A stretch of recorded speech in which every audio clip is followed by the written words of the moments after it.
Ito na yung pasabog ko na sinabi ko kay Mr. Flores na dito ko ipi-play. So, gagamitin ko na lang tong speaker ko mismo ha.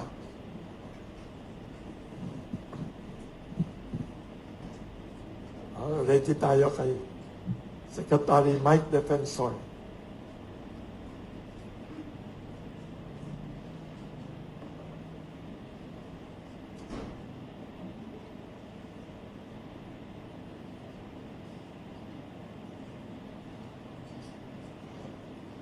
Marami yung nagtataka bakit naging involved ako masyado.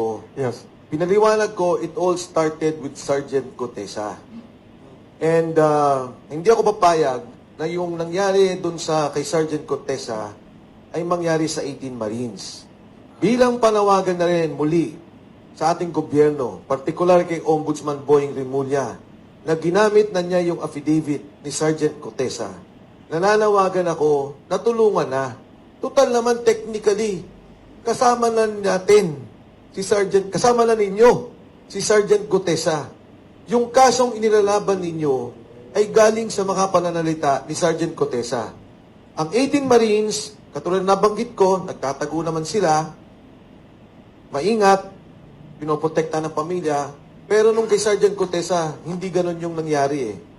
So I have here yung video clip ng phone call nung asawa niya.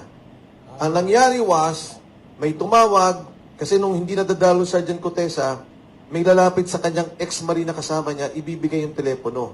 So, ang nangyari lang, siya mismo nag-video record yung asawa. At nagsasalita Sergeant Gutesa. This happened last year. Hindi ko mailabas-labas for fear na lalong gipitin si Sergeant Gutesa. Pero ngayon naman, na ginamit na ng gobyerno yung kanyang affidavit.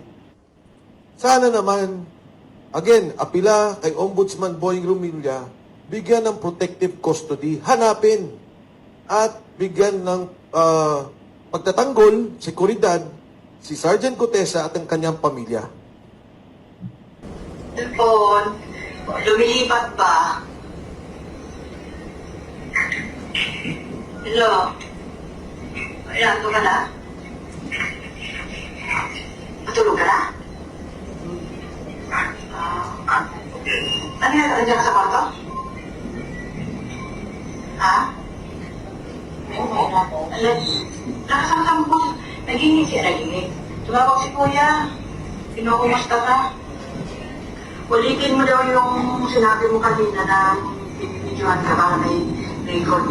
May record ka, pinag-record namin. Yan. Yung tungkol dun sa affidavit na sino ba may gawa nun? Ikaw o sila? Sila.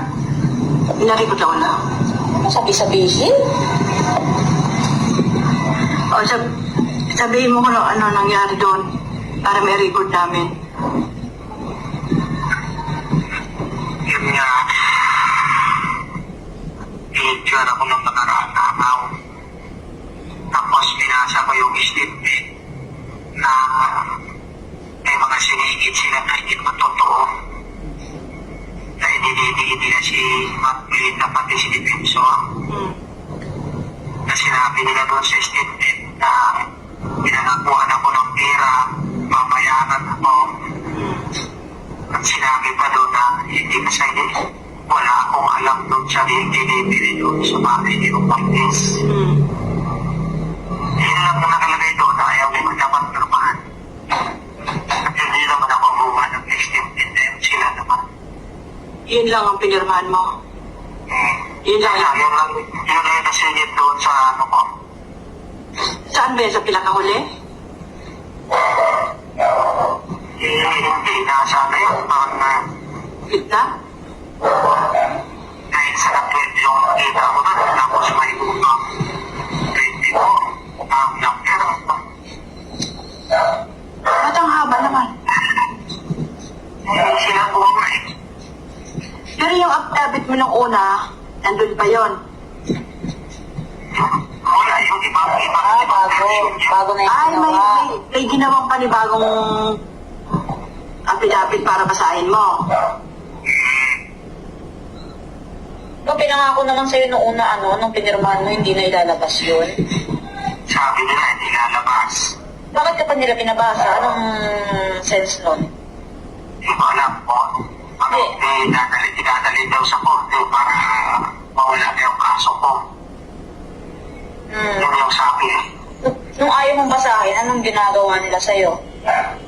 Pinipilit akong basahin ko eh. Kaya wala ko ba?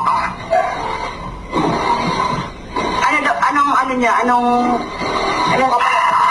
Oo, anong kapalit ng pag hindi mo binasa? Para daw manahimik na kayo, wala namang gugulo dyan sa inyo. Wala naman ang gugulo sa amin, Han, sa totoo lang, Han, wala nang gugulo sa amin. Sila lang ang gugulo sa amin.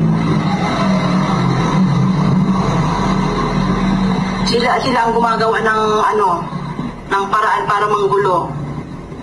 Sila nananakot sa amin eh. Kaya sabi ko sa'yo ng nakaraan, gusto ko nang gulo na yung utak ko eh. Hindi na ako makatulog. Mag-ano ka muna, bago ka matulog, meron ka muna maligang na tubig.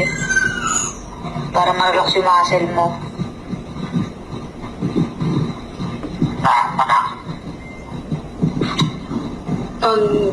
Sinabihan ka na palabasin ka dyan, mag-text ka sa akin ha. Ano mo agad sa akin, text mo agad sa akin.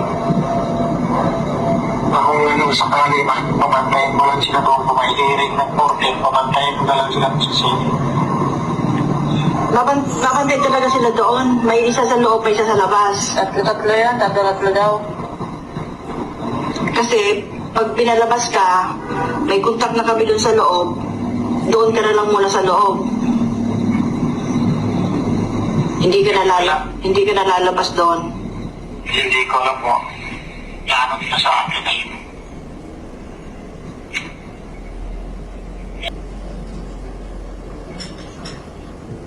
Doon.